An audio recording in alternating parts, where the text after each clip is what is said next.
Well, hello, chemistry students. Look at what we've got set up for you today. What do you think is going on with these pennies?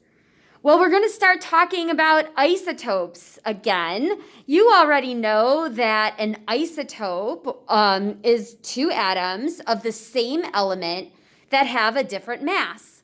And why do they have a different mass? Because they have a different number of neutrons that are found in their nucleus.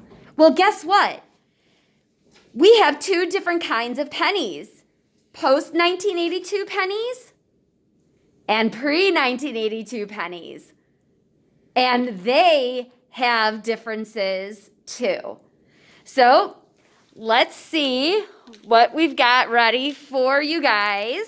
Mr. Man again? Mr. Man again. All right, so these pennies aren't actually attached. So I'm going to put them on the scale here. And I counted them out 10. I want you to go see those. I don't know if you counted at the beginning, but our mass is 30.90 grams for 10 pre-82 pennies. So literally I had to look at the dates, make sure they're all dated like 1960 something, 1970 something. They're definitely before 1982. Those pennies are older than you guys are. Yes, they are. All right, and I'm going to do the same thing for the post-82 pennies. So I'm looking for pennies that have dates like 1983 or later, and that's these 10 right here. So I put those on the scale, and we get a mass of 25.09 grams. Well, it doesn't do us any good to know the mass of 10 pennies. That's not going to help us. But it would be nice if we knew the mass of 1. We take the mass of 10 so that we can get a consistent number, a good average for 1 penny. So I'm going to use my calculator and take 30.90 divided by 10, and that gives me a mass of 3.09 grams for 1 pre-1982 penny.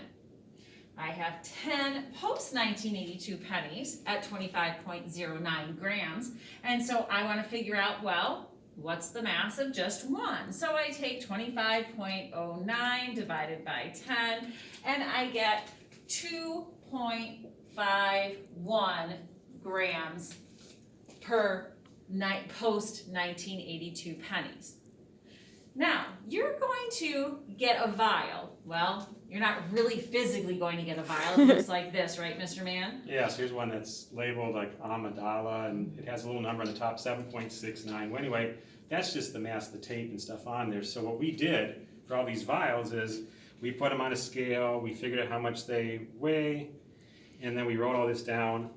But somehow we lost our original key. So we want you guys to help us with all these different vials. We had like a dozen of these things that we want you guys to help us figure out how many of each type of penny's in there. Because just like this bag is all mixed, I don't want to go through this and figure out which ones are old pennies and which ones are new pennies. And you can't just tell like the dull ones are old or the shiny ones are new. You actually have to look at the dates. My eyes are old. I don't want to look at those pennies. So, and also these are sealed. I'm not going to open these up. And if I change that, it's going to change the mass at the top. So your job is to help us out to figure out how many of each type of penny is in these containers.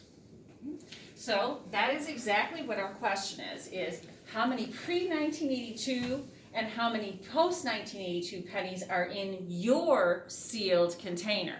Now, we're going to give you a few hints right now as to how to go about figuring that out, okay?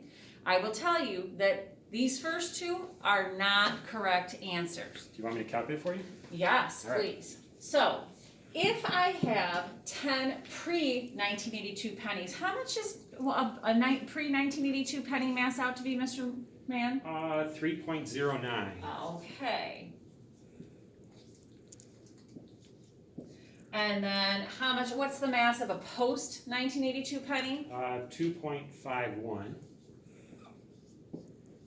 So am I just multiplying those two then? This parentheses thing? So I've got 10 pre-1982 pennies, so I would need to do 10 times 3.09. All right, that's 30.9. Okay, I'm going to put that down here just so I remember. And then 0 times 2.51, well, That's we just all zero. know that. That's just zero, It's yeah. zero. So if these 10 pennies were in a container, what's my total mass gonna be then? 30.9 then. How did you get that?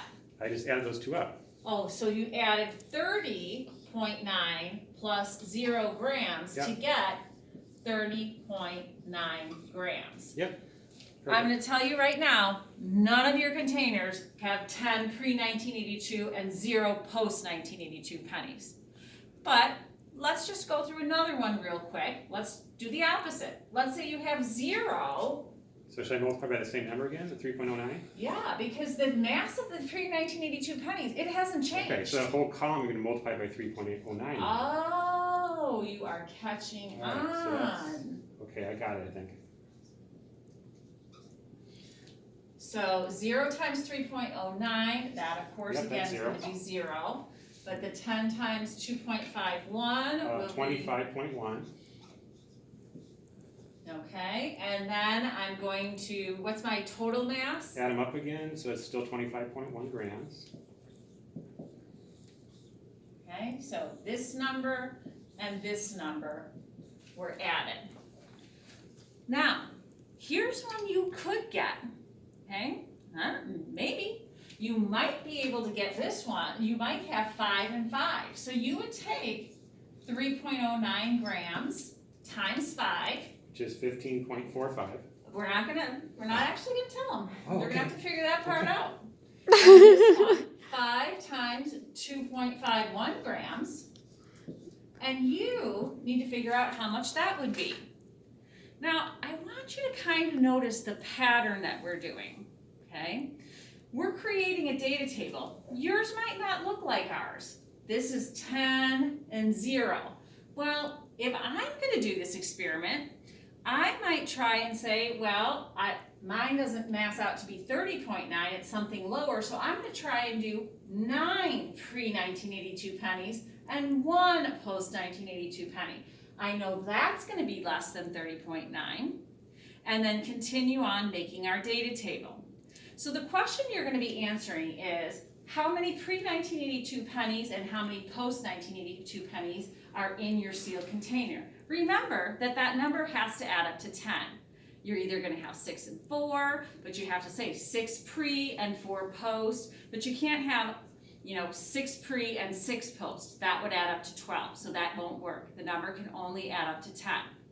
Then you're going to make a claim, and that claim is going to be just a guess. And you're probably going to be wrong, but that's what science is. Then your evidence is going to be your data table. How did you go about, what math did you do to figure out how many pennies are in your sealed container? Once you've got that evidence, okay, you can use your masses that we give you to figure out how many of each you have for sure. And that's going to be explained in your reasoning part of your table. So remember, we're going to continue with that claim evidence reasoning. So you will be assigned a partner and some data to use. And good luck figuring out how many pre-1982 pennies you have and how many post-1982 pennies you have. Go class!